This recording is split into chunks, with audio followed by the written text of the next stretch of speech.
Hello, everybody. How are you? I have a video I am going to show tonight. Nobody's here. Um, tonight's going to be the last night for critical thinking. So, you know, I'm going to present this video. It was made by Jenny Duvall. It is over on her link also, but it's pretty important because Craig Bong got a hold of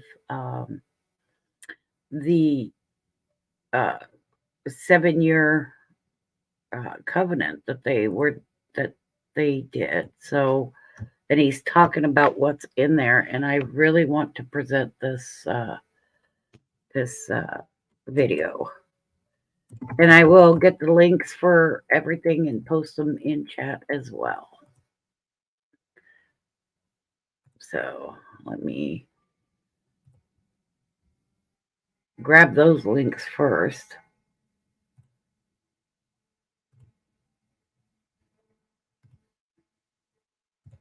Here's the first one.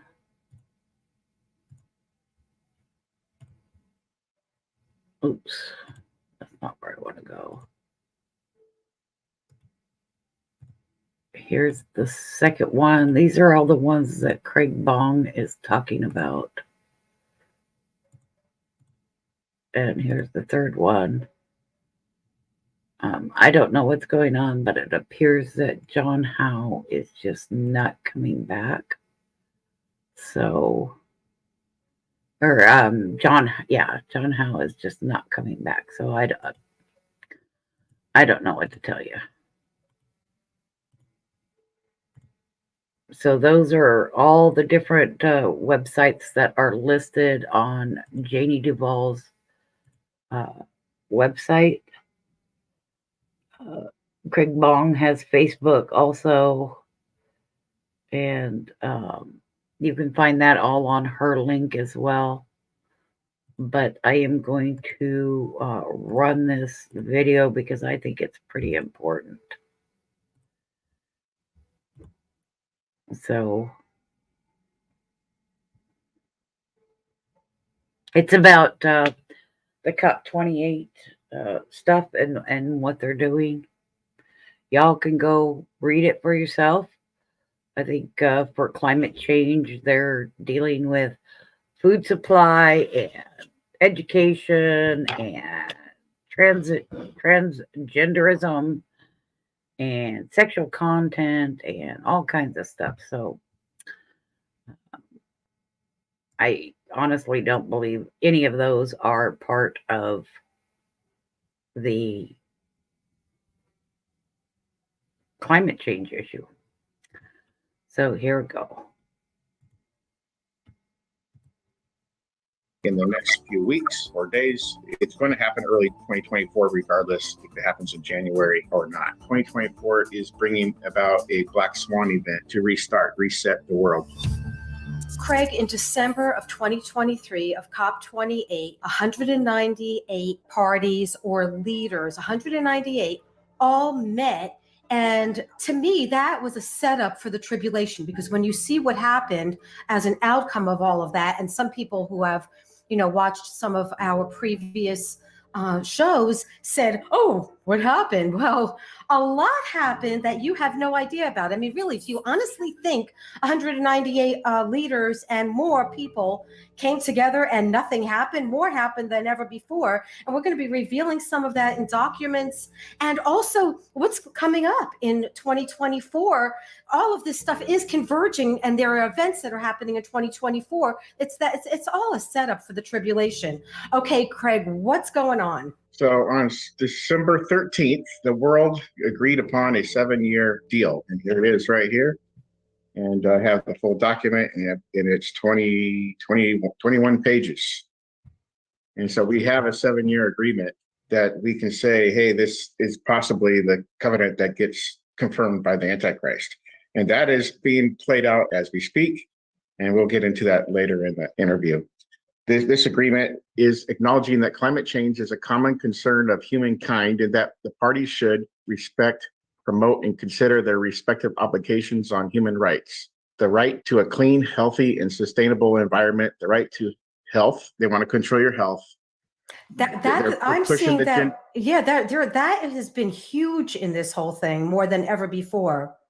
Yeah, this was the first summit ever to have a whole day devoted to people's health. And so that's a huge agenda, and they're going to push this significantly in the next 2 years. So we know based on that, we can assume there's another 2020 event coming in the next 2 years. Right. They also recognize the fundamental priority of safeguarding food security and ending hunger, and the particular vulnerabilities of food production systems to the adverse impacts of climate change. So they want to control all food and production. That includes farming as well. So the farmers are going to have to implement certain farming practices, or they can't farm that crop. So for an example, Frito-Lay, the growers for Frito-Lay potatoes have to adhere to their rules, to the government's rules, or they can't sell their crop.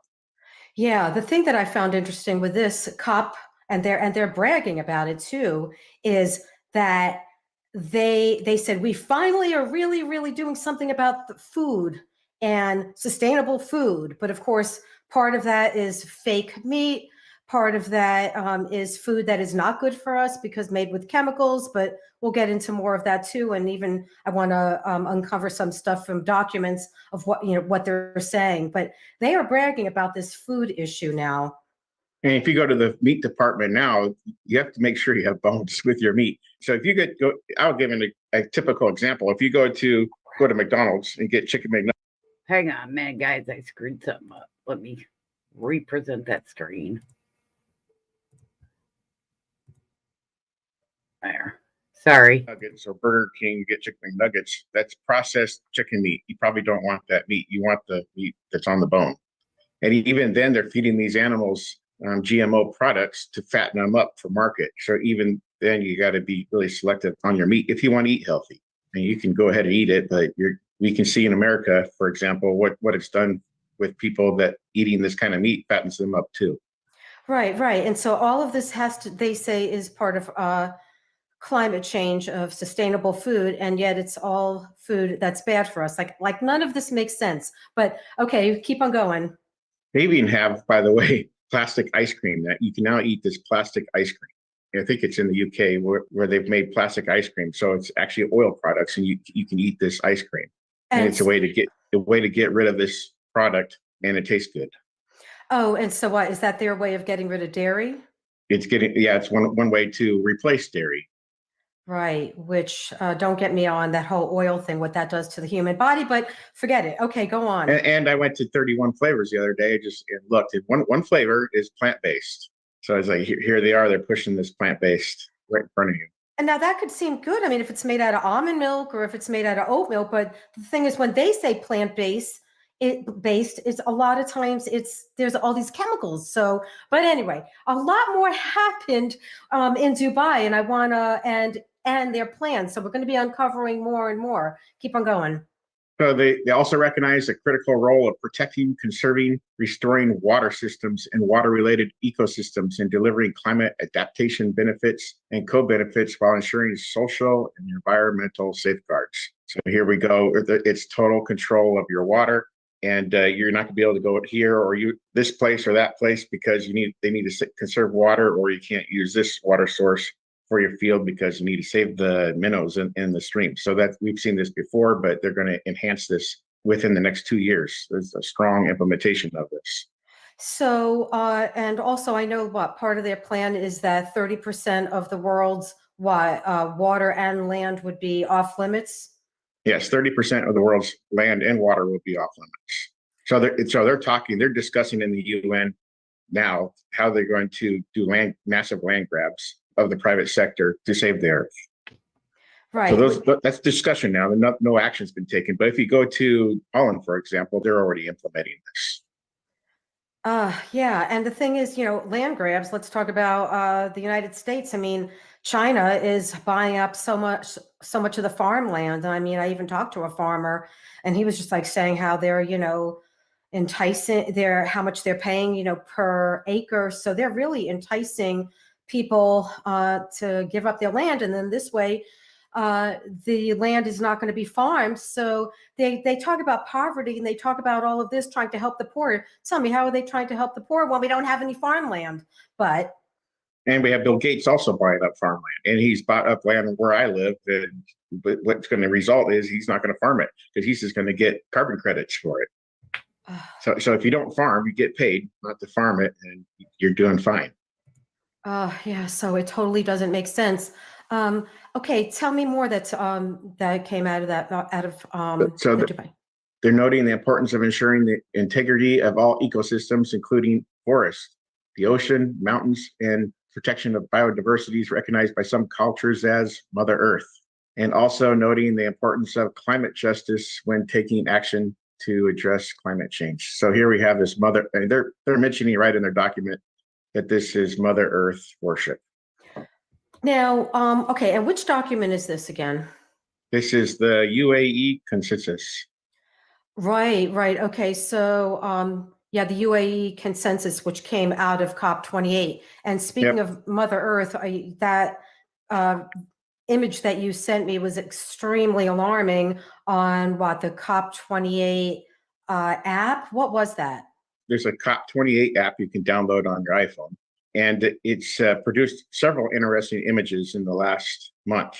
The first one was the Tree of Life, where everybody pledged their trillions of dollars to save the earth. So you bow down and you pledge your money in front of this Tree of Life image. And that was only available on the app. Now, there are some videos out now that show that this, where the Tree of Life was positioned, but it was first available on the app. And then second, now that this conference is over, they have this image of this reptilian woman. You can call her a snake or reptile or dragon, whatever. And it says, "We made every minute count" of COP28. And I'll show you an image of it right there. Yeah, no, she looked very much like a witch. Yeah, and there's a lot of that going on at this thing. So there's a lot of people dressing up in their indigenous outfits for Mother Earth. That's where they're going with this. So they want to use nature and the ecosystems for effective, sustainable climate action. So we have the 17 goals, and that's what they're trying to push on their agenda at COP28 and beyond. So it's for the next 7 years. We can go over those again. Yeah, in a different format. Okay, yep, that'll be great. So, yeah, because even if we've heard them before, you're going to do it in another format, and then we're also going to be really uncovering other things that have been in documents that were a result of the COP28. I also want to just read this comment from the president, Dr. Al Jaber. And he's the president of COP28, correct? Yes, he was the president designate of COP28. Okay, so this is the thing. He said, "We have worked very hard to secure a better future." But he said the world needed to find a new way. And by following our North Star, we have found the path. And basically, he had said, we finally got somewhere. We finally, we came together, we delivered. And it's like they feel like, because they all came together now, they have the plans now, and they're also making sure that each country will implement these plans, which will stay tuned, because we're going to be talking about it. And also, for those who, please subscribe to our channel, because I'm going to be having Craig on more, and he's going to be giving more updates. So you don't want to miss any of the information that's coming out. Okay, keep on going, Craig. So the first goal is to end poverty in all forms everywhere worldwide. The second goal is to end hunger, achieve food security, and improve nutrition, and promote sustainable agriculture. We just talked about that, how you have to follow their form of farming. The third one is to ensure healthy lives and promote well-being for all ages. The fourth one is to ensure inclusive and equitable quality education and promote lifelong learning opportunities for all.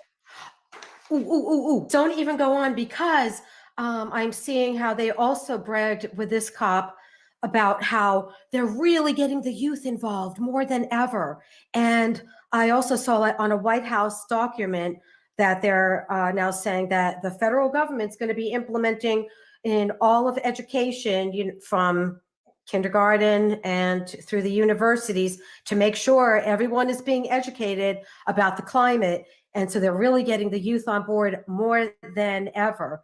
And yeah, so yep, keep on going. So the fifth one is to achieve gender equality and empower all women and girls.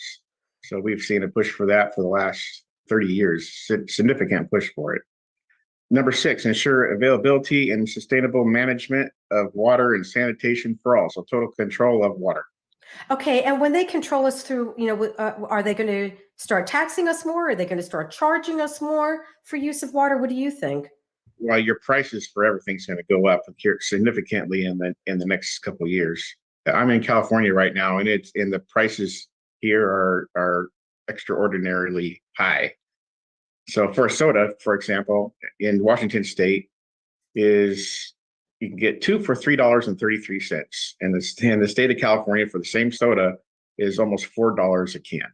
The seventh one is to ensure access to affordable, reliable, sustainable, and modern energy for all. That modern energy is wind power and solar power and battery power, lithium. And so you have to remove huge portions of Earth to get enough lithium just for a battery. And so they're actually destroying the Earth doing this battery power.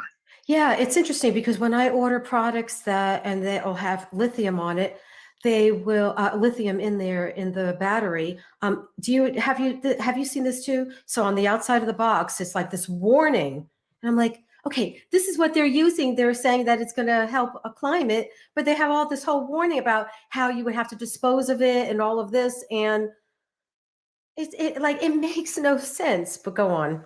The eighth one is to promote sustained, inclusive, and sustainable economic growth, full and productive employment, and decent work for all. That means everybody's working for the same pay.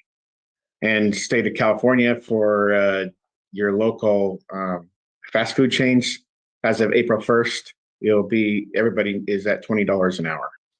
So those starting out and manager, I mean, how is it just going to be like? That you start out at $20 an hour in the state of California in your fast food restaurants as of April 1st. Yeah, and meanwhile, Washington State, for example, is at approximately just under $17 an hour. Right. And that's as of January 1st. Right, which a lot of companies won't be able to, stay afloat with having to pay that much money. Or I believe it was Pizza Hut in the state of California has gotten rid of their drivers because they can't afford to pay them the rates and do deliveries. So they just get rid of the drivers. And then the next plan will just be having probably robots doing everything, so no one will have a job. Yeah, that's where we're headed. So I've worked for in the past business owners that are in production, and they think how to cut employee costs. So they're replacing employees with robotic machines that do all the work in order to cut the wage bill that they have all the time. Right. So then their plan would be that all these people can't work, and then just they can rely on good old government. Good old government is the way to go. I'm saying that sarcastically. Yeah, right. And good old government will tell you how to live and what to do. But anyway. Yep. Ninth one is to build resilient infrastructure, promote inclusive and sustainable industrialization, and foster innovation. In the state of Washington, for example, all new construction has to be ready for EV hookup.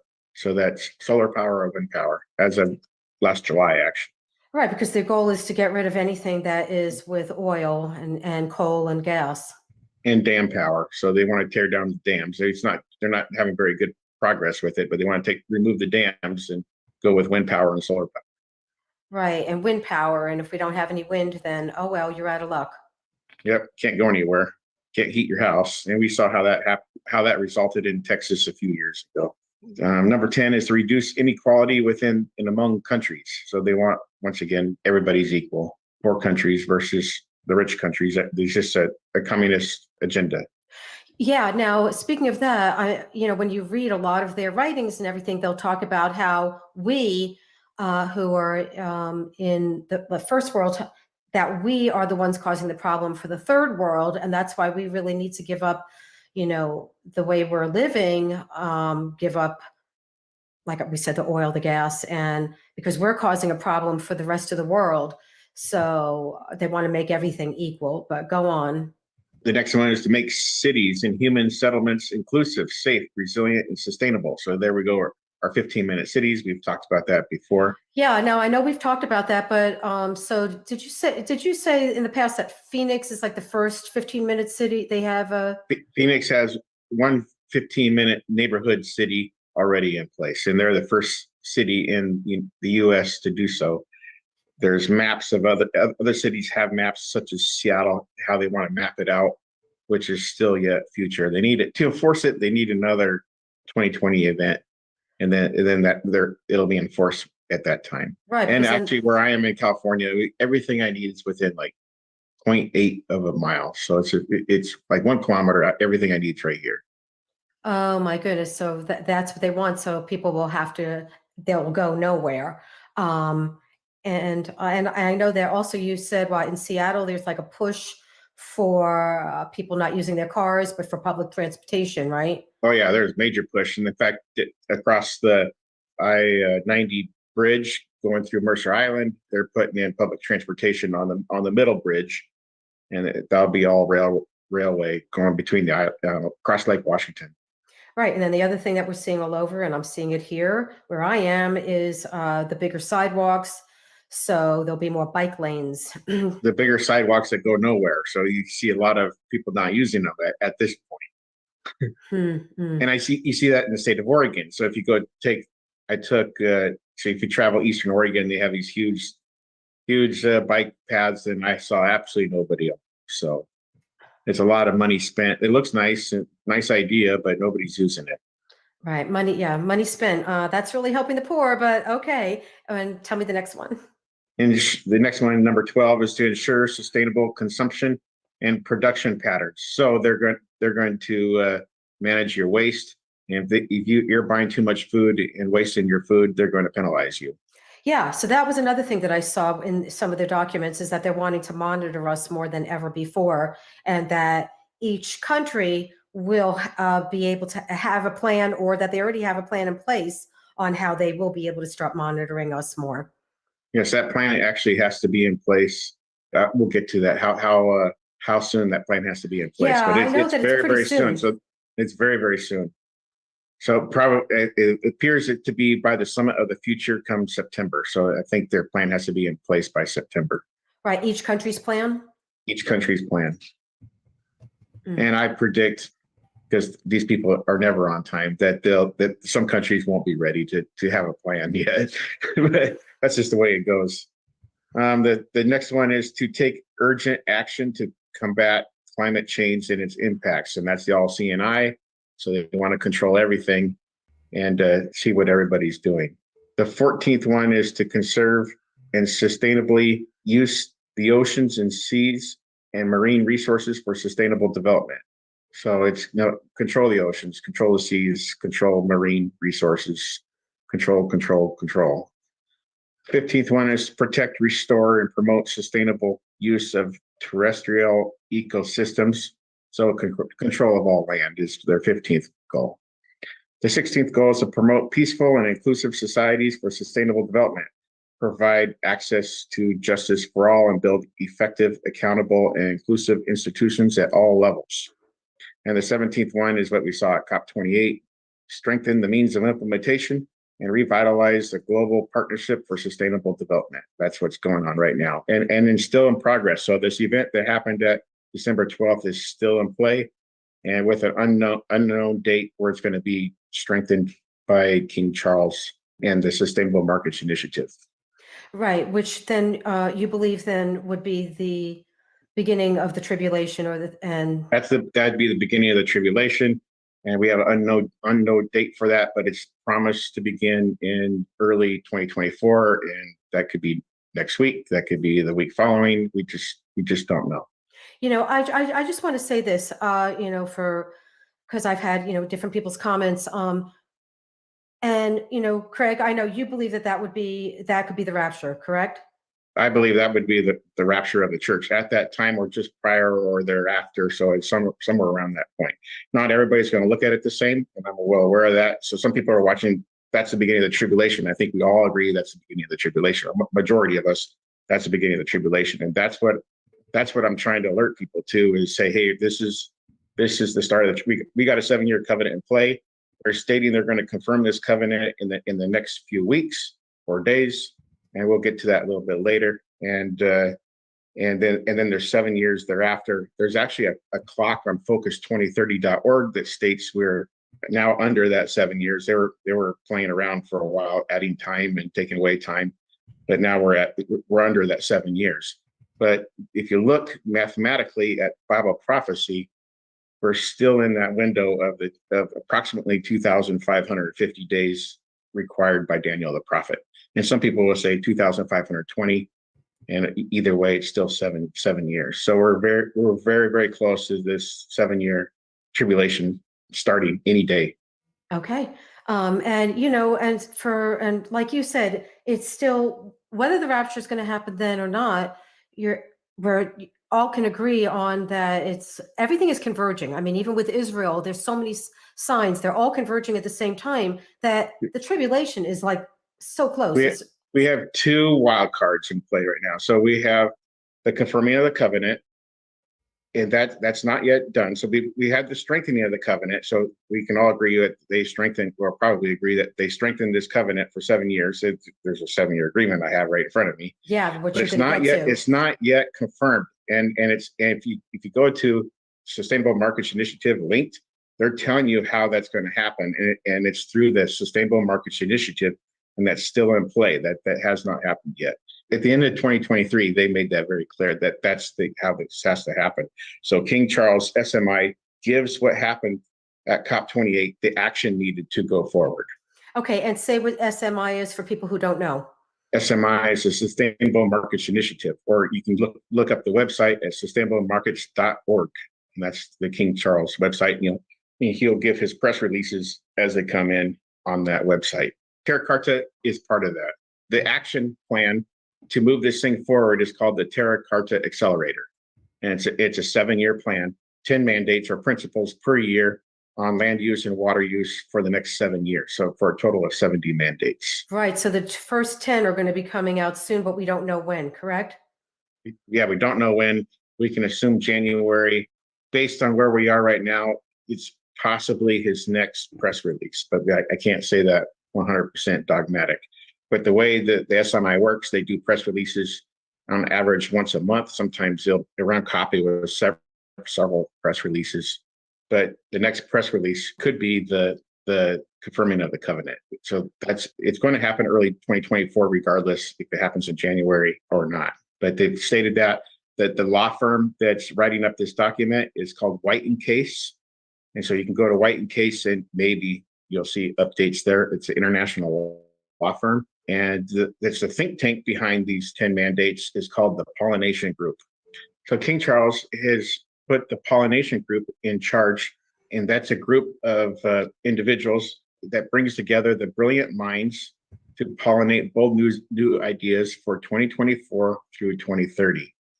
And that this plan that they present will accelerate the transition brought about from COP28, transforming our economy and financing systemic change through 2030. And you can go to the pollinationgroup.com, and their website's right there, and they'll update as soon as this 7-year agreement begins. Now, all the money, like all the trillions, I mean, how much money does King Charles have now to under his control through SMI, it's $60 trillion. Now, they're looking to implement, they need $4.5 trillion on top of that per year to implement their transition for a better future through 2030 and beyond. Now, just to put this into perspective, is this like one of the largest funds? This is the largest business alliance in the world, is the SMI. Right, which is King Charles Sustainable Markets Initiative. Yep. Okay, yep, keep on going. The UAE consensus sets goals and sends signals to the world regarding the urgency of responding to the climate crisis. And they're calling this crisis human-caused. So their pathways to 2030 and approaches include tripling renewable energy capacity globally and doubling the global average annual rate of energy efficiency improvements by 2030. So we're going to see a lot of this talk of what needs to happen by 2030, by 2030, by 2030. Right. Accelerating. And bring that back to home, that if you live in a house that has some gas power, gas heat, whatever, they want everything to then be electric. So this is, I mean, some of the changes, and also they'll just start taxing you if you're not being compliant. But go on. Yeah, it's penalizing you if you're not compliant. Penalize. Mm-hmm. I don't know what they're going to do with these coal-fired houses. I just have no idea. The next pathway approach is to accelerate efforts towards the phase down of unabated coal power. So we were just discussing that. The third one is to accelerate efforts globally towards net zero emission energy systems utilizing zero and low carbon fuels where before or around mid-century. So that by 2050, they want to be completely net zero. So that's only 27 years away. The next statement is the transitioning away from fossil fuels in energy systems in a just, orderly, and equitable manner by 2050, in keeping with the science. So the phase out of all oil by 2050. Accelerating zero and low emission technologies, including renewables, nuclear, abatement, and removal technologies such as carbon capture and so on. And they want to do low carbon hydrogen production. So here they want to save the earth, but we're going nuclear. Accelerating and substantially reducing non-carbon dioxide emissions globally, including in particular methane emissions by 2030. Accelerating the reduction of emissions from road transport on a range of pathways, including development of infrastructure and rapid deployment of zero and low emission vehicles. We want to go to all battery powered cars. I mean, I'm in California right now, and there's Teslas everywhere. So they're doing a good job in California of implementing their plan, and the people are buying into it. Right, and I forgot, what year do they want everyone to have an electric car by? Or it's going to vary from state to state, but I think California is 2035, if I remember right, and the state of Washington is about the same. So it's going to vary state to state, country to country, but there's a strong push. I'll give an example of what's happening in California. So if you go to Lowe's and Home Depot right now, these are the big stores selling all your everyday needs other than food, and you cannot buy a gas powered lawnmower in the state of California. It's impossible. You can't buy a gas powered chainsaw at Lowe's and Home Depot. So yeah, or a weed eater. And is that the same you said in Washington State too? Washington State is doing the same thing, but they're a little bit behind. So that's in the House right now being discussed. Now, maybe I'm remembering this wrong, but were they wanting to, like, if someone was using gas, that they could actually go to jail? Yes, $10,000 fine and go to jail in the state of Washington. So that's what they're trying to push through for using a gas powered lawnmower. Wow. Now in the state of California, you can use it, but you can't buy it. I see. Mm. So I don't think that's going to be pushed through law yet, but things can change overnight. So we'll see. The next one is to phase out inefficient fossil fuel subsidies and do not address poverty or just transitions as soon as possible. So that is very quick implementation of their agenda towards halting and reversing. And then they also want to move further towards halting and reversing deforestation and forest degradation by 2030. So, but we know how that's going to go according to Revelation, because 1/3 of the forest burned up. Very, very interesting. Yeah. Now I want you all to keep staying tuned, because we're going to even talk about other stuff that's in documents. And I want to talk about some alarming things that I found in some of their documents as a result of COP28. But keep on going. Number 50 of their adaptation goal is to protect everyone on Earth through universal coverage of early warning systems against extreme weather and climate change by 2027. So it's only a few years away, and invites development partners, international financial institutions, and operating entities of the financial mechanism to provide support for implementation of the early warnings for all initiatives. Yeah, now I saw that with the early warning. So what, is some alarm going to go off on our phone? Like what are they even talking about? I would say, based on what we saw in 2023, it's going to probably be an alarm that goes off on your phone. So everybody they've been pushing this for a while. So it'd be, I would say, on your phone, you get alerted. It may come through a mark later on. We don't know how advanced that mark's going to be. Mm-hmm. Attaining climate resilient food and agricultural production, attaining resilience against climate change related health impacts dot, dot, dot. I mean, it is total control. Reducing climate impacts on ecosystems and biodiversity and accelerating the use of ecosystem-based adaptation and nature-based solutions. So nature is the key to all this. And we see that in Romans 1:25, where they worship the creation rather than the creator. So you're going to see a lot of this throughout the COP, all the COP meetings that they have.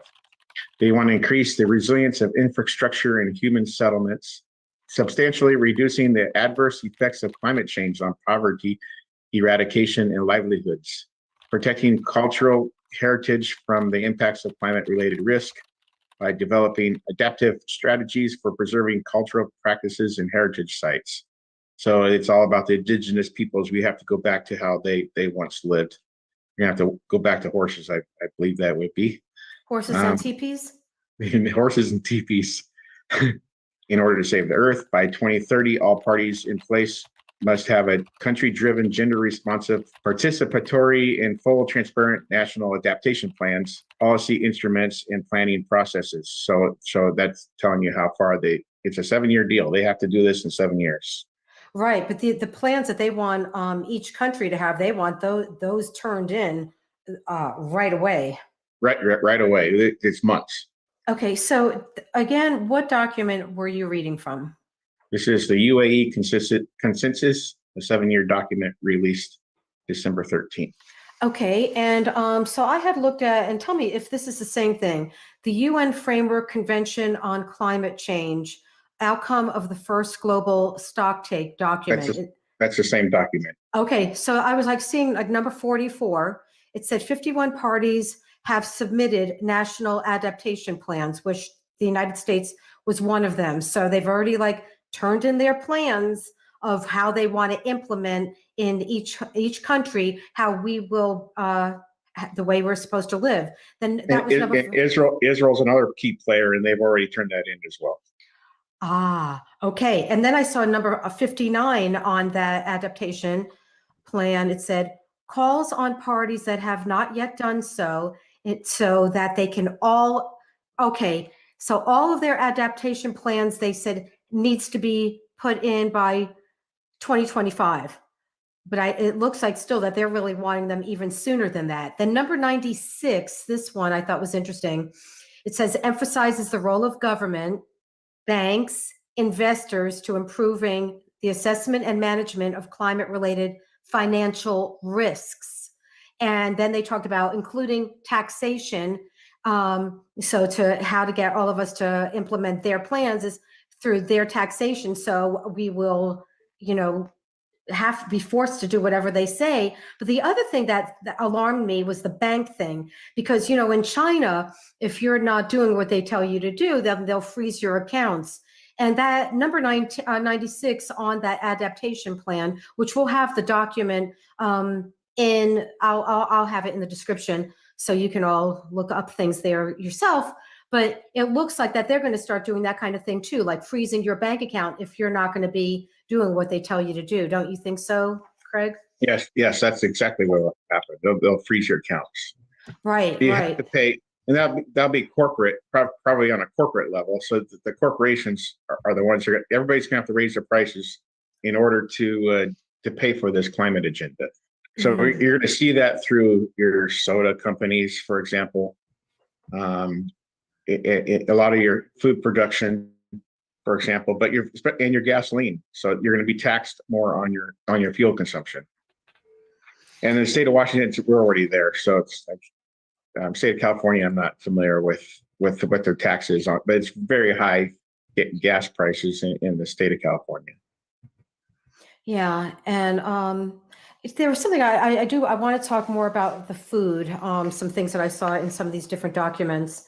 And it said here, the issue, this was, they were talking about how food and our consumption of food has been causing all of these emissions all over the world. And they said, for example, in Brazil, where food and land use, they say is causing 70% of the emissions in the world. So they're trying to guilt you into thinking, you know what, you better not be eating meat, or you better not be eating this because it's causing, problems. It's causing drought. It's causing all of this.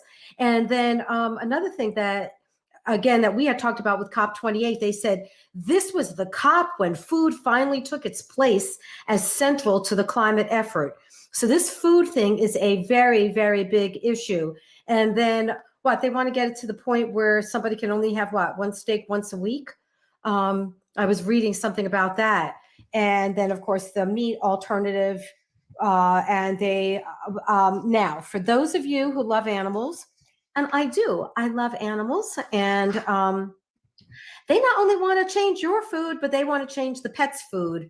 And so this really, really alarmed me, Craig. It just because I'm about to get a new kitty, and I love dogs too. So I love all kinds of animals, but they're wanting to. I won't name which company, but actually two of the very large pet food companies want to change so the pets won't be eating beef, they won't be eating chicken, but news thing would be that it would be worm based. So now, what have you been seeing as far as with pet food? I believe I saw the same thing. So it has to be worm based I don't know what by year, but I did see that. Right. And as far as those contributions that these nations have to do, they have to submit it by January of 2025. So we're 1 year out. Okay, right, and that's in the UAE consensus. So they have 1 year from the time we're doing this to submit their plans for what remains of 6 years. Right. And you're also going to be talking about some events that there are plans for 2024, more plans of 2024. And also you're going to be getting to a document that just came out from the World Health Organization that's very, very alarming. So where do you want to start? Well, on December, I'll start with the Terra Carta Accelerator. And there's a document released by King Charles on December 12th, 2023. And it's a 7-year transition plan for a sustainable future.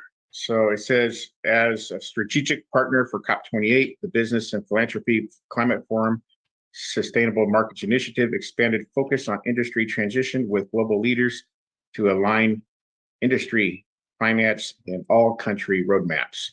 So King Charles is in charge of the country roadmaps through 2030 through this Business and Philanthropy Climate Forum that's going to be implemented every single COP from now until through 2030.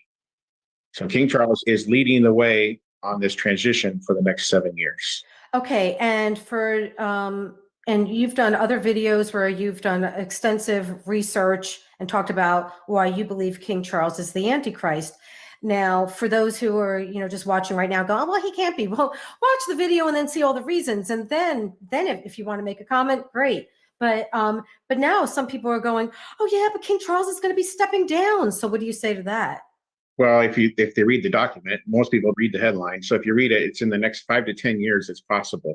That gives him 7 years to do his dirty work. That is his plan, and he needs to do his work, and then that's possible that he could step down in 7 years. But I don't believe that's ever going to happen. God's going to put an end to this all. But and we see so this document was released on the Sustainable Markets Initiative website. So it states these global CEOs see themselves as the coalition of the willing. So these business and philanthropy speakers, including Bill Gates, we'll include Bill Gates on this because he's one of the speakers. He's the coalition. He's part of the coalition of the willing, trying to guide people their way through corporations. So this is through corporations, and then it provides a roadmap for the countries to follow. So interesting, though, I'll include this. On December 11th, 2017, Tel Aviv affirmed King Charles, then Prince Charles' global leadership in taking climate action by joining the C40 cities.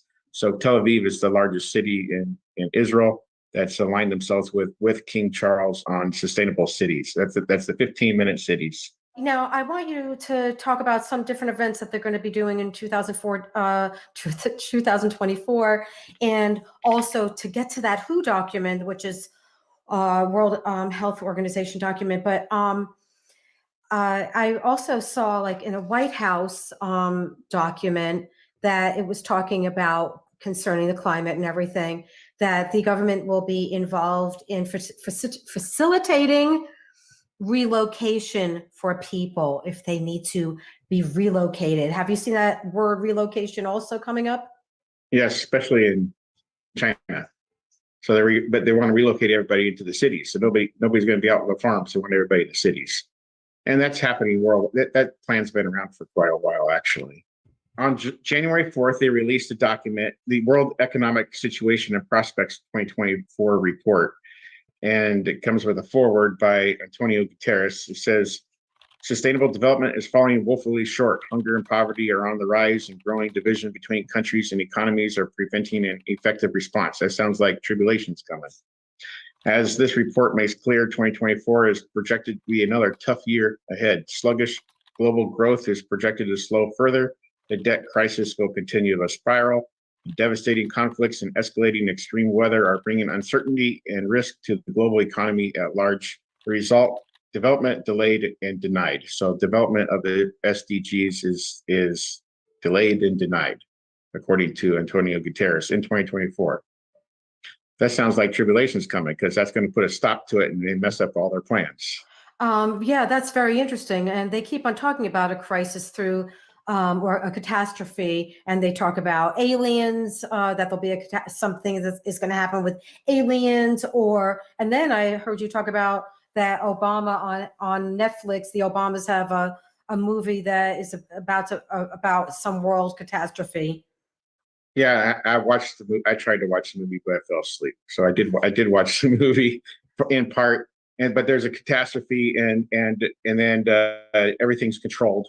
So they're making cars drive down the road to block all the roads, and it's all these electric Teslas, and the government has control of them, and they block all the roads. But it shows you where we're headed to. On CBS News recently, they're stating that 2024 is bringing about a black swan event, and a black swan event is, in the finance world, refers to an extremely negative rare event which is impossible to predict. Such events are random and have widespread ramifications. It can either be positive or negative. The term is inspired by the possibility of seeing a black swan. So they're thinking that 2024 is going to bring about a rare event that could prove catastrophic, and it'll bring about financial regulations, strengthen the financial institutions is the result. They'll strengthen the financial institutions and plug the loopholes.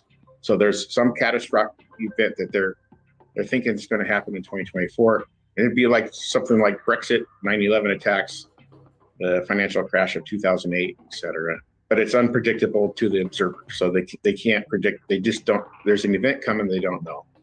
Right. And it's somehow tied to peace and safety, sudden destruction.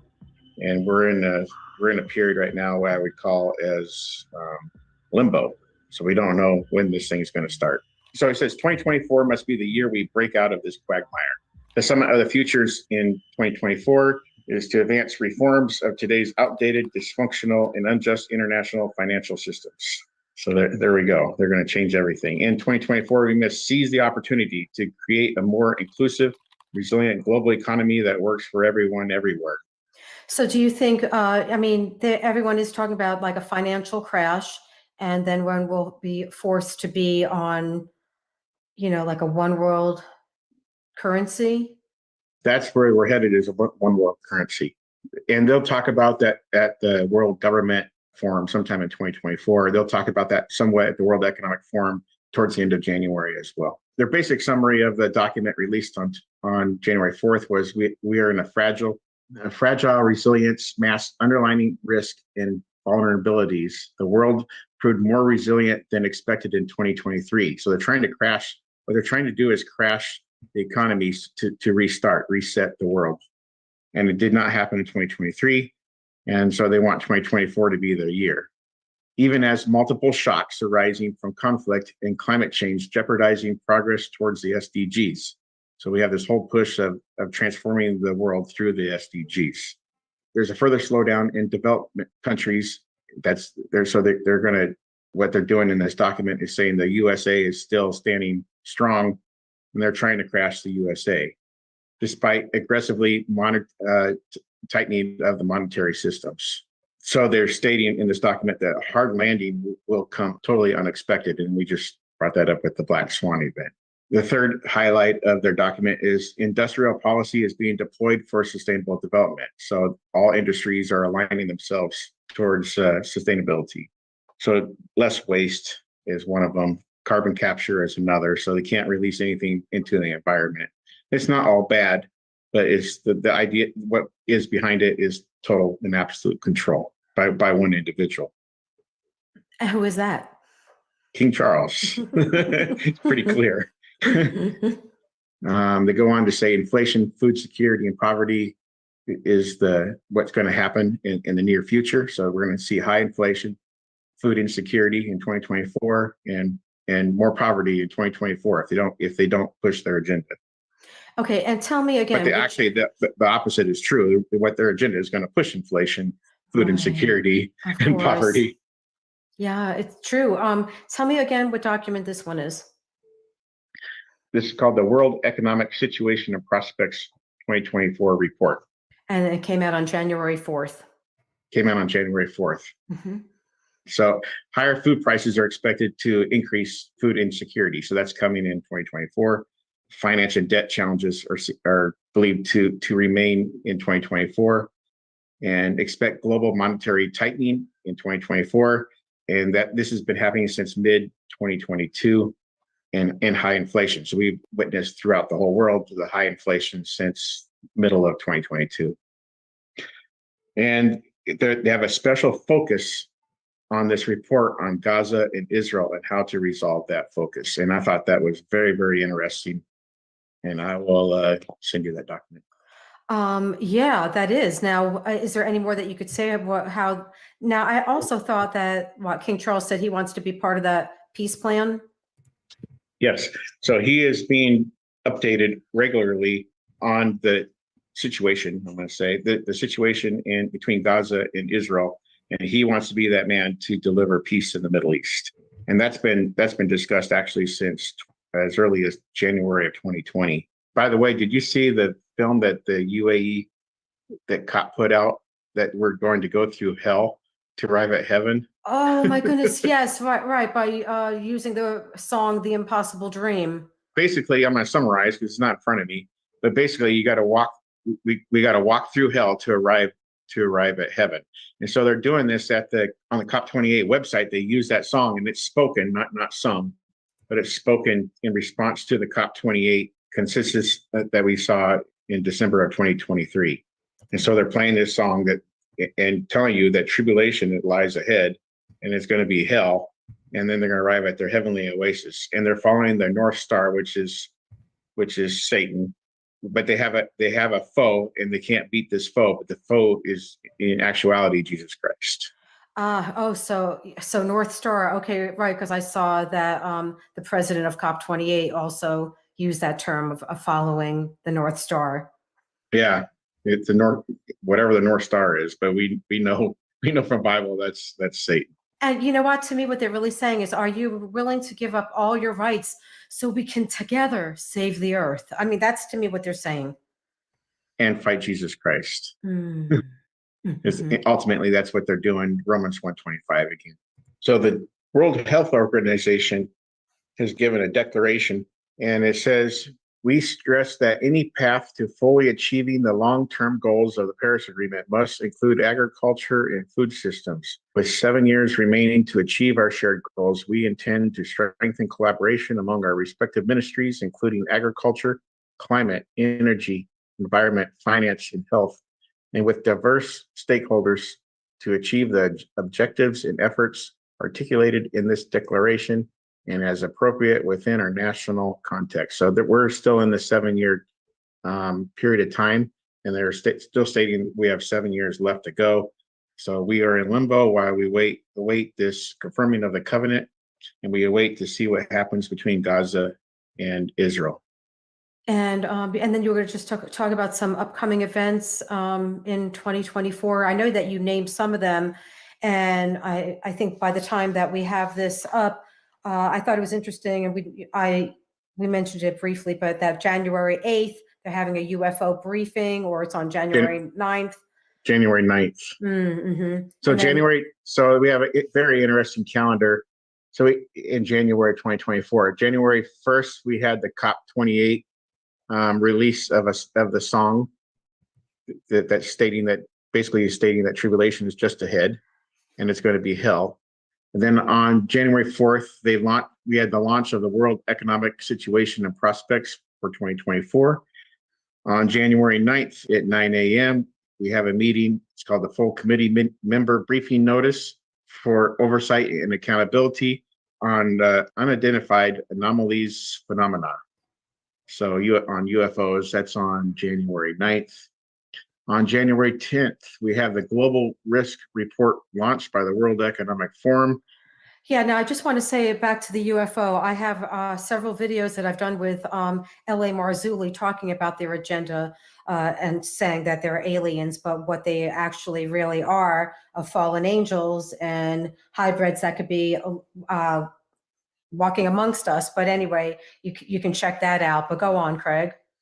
On January 11th, we have the new wolf moon. And so for the year of 2024, we have 13 new moons in the year 2024. So the new wolf moon is the most supportive moon phase of the year for starting new projects and setting intentions. On this same day in Boston, USA, we have the International Conference on Peace and Conflict Management being held on January 11th. On January 13th, we have a national call for the March for Palestine. I thought that was pretty interesting. And January 15th through the 19th, we have the World Economic Forum meeting in Davos, and their theme is rebuilding trust. And so they're thinking that there's a black swan event coming in here somewhere. February 10th begins the year of the dragon. King Charles actually has a coin on the Chinese dragon that presented for 2024. And also I've seen that there's another coin released with King Charles as the heads, and on the tails, the rider of the white horse. Interesting, which of course the dragon and the white horse, they're all mentioned in the book of Revelation written 2,000 years ago. So we have two very interesting symbols that are being on these collective coins, showing what is possible in 2024. Craig, I heard you mention that in the 1800s, there was an image that looked like Charles. What was that? Oh, that image was the Baal image, Bael. And it has him on spider legs, and it has him with a frog on one shoulder and a cat or leopard on the other shoulder. And so King Charles, he writes letters to the world governments, and those letters are referred to as the spider letters. He's known as the Frog Prince, and his symbol is that of a cat or a leopard, and that's his stamp. And those spider letters, they're like basically secret letters, correct? They're all secret letters. So a few have gotten out over the years, but they're secret letters. Ah, wow. I wonder how they even got out at all. I remember him fighting that because he didn't want them released, but I don't know the results of that, what became of it. But wow. But yeah, his letters are known as spider letters. And this term Baal, and that image is just looks like King Charles. Oh my goodness! But what was the image from? What was it in a book? What was that? In an encyclopedia, I believe it's in an encyclopedia is where I found it. So okay, very, very interesting.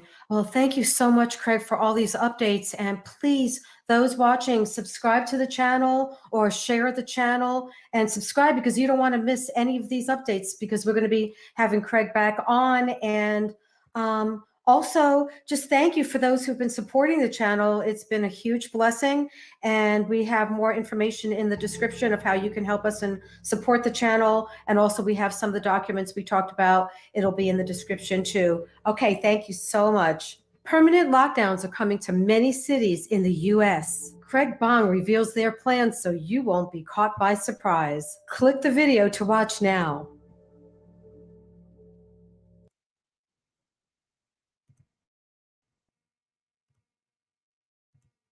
So that's the video. Here's the sustainable. Well, I'll share it here. I'm going to have all of these listed in the description below.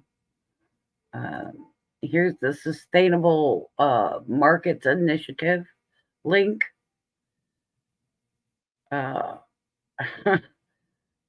think it's quite interesting, because way back in the 90s, there was some hush-hush talk about Agenda 21, and they tried everything to suppress that information because Agenda 21 had sustainable development throughout the whole 300 plus pages of the document. And starting at about 2018, it just started being okay, well, let's just let it out. So let's stop screen on that one. I'm going to present the next one.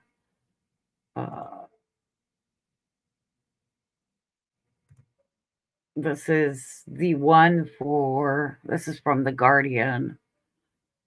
Oh, these are the spider memos. Oh, maybe that's not the one I wanted to show. But I put some links down in there. I will put them back in there. Reform of the global perspective, financial architecture. That will be linked down below.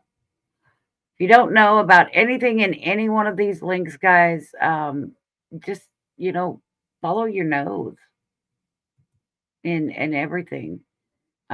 Here's one on that pollination site that they were talking about. Specialist climate change investment and advisory firm accelerating the transition to a net zero, nature positive, and resilient future.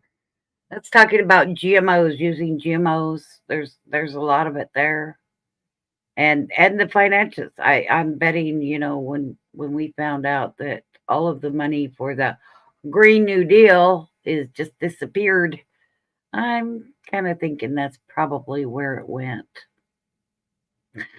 So, just my thought. Here's the reformed global financial system. I do have some links down below. I will put them down below. But read this stuff, guys. You just don't understand how much all of this stuff is. They're just in your face. Nobody wants to see it. Nobody wants to understand that it's going on. And it's happening right under our faces, and turning away is just, they're hoping. They're hoping that's all you're doing is turning away. So you can't stop them.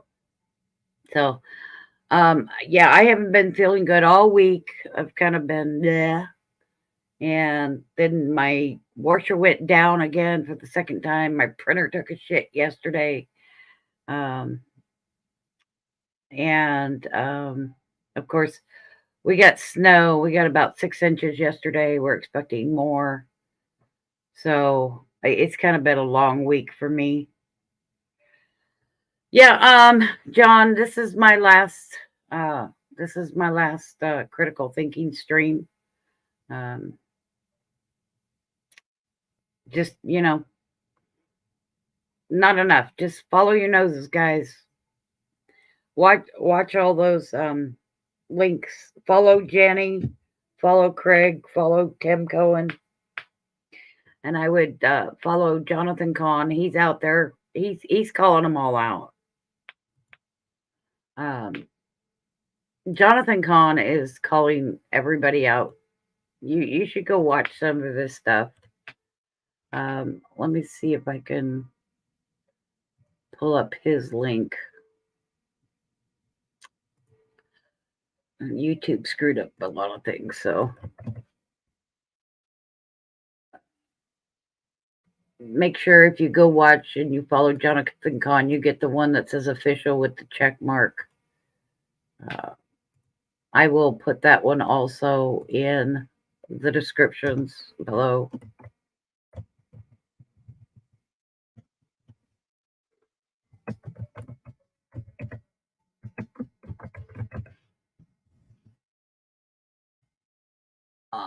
There. And that one's now in the link. Okay, I made a list over on my Word, and I will come back in and put these in the description so anybody and everybody can find them. Please, please, please go watch them. Go watch all of Janny's videos. She's a producer and she likes talking about this stuff. I know a lot of people don't believe in the tribulation, and I know a lot of people don't believe in the religious aspect of it. But you guys, too many things are lining up that say it's all true. And now we're starting to get, I noticed there were quite a few links saying that the Caesar family, Caesar Augustus, and that back in those days, the Roman rule made up the God theory. Well, that explains for the New Testament, but it doesn't explain anything for the Old Testament. So I think it's just, another one of them farces that want you to believe something that's not true. So, thank you everybody for coming and have a good day. I'm sorry, this is my final critical thinking. Have a good night, everybody, and stay warm, stay safe.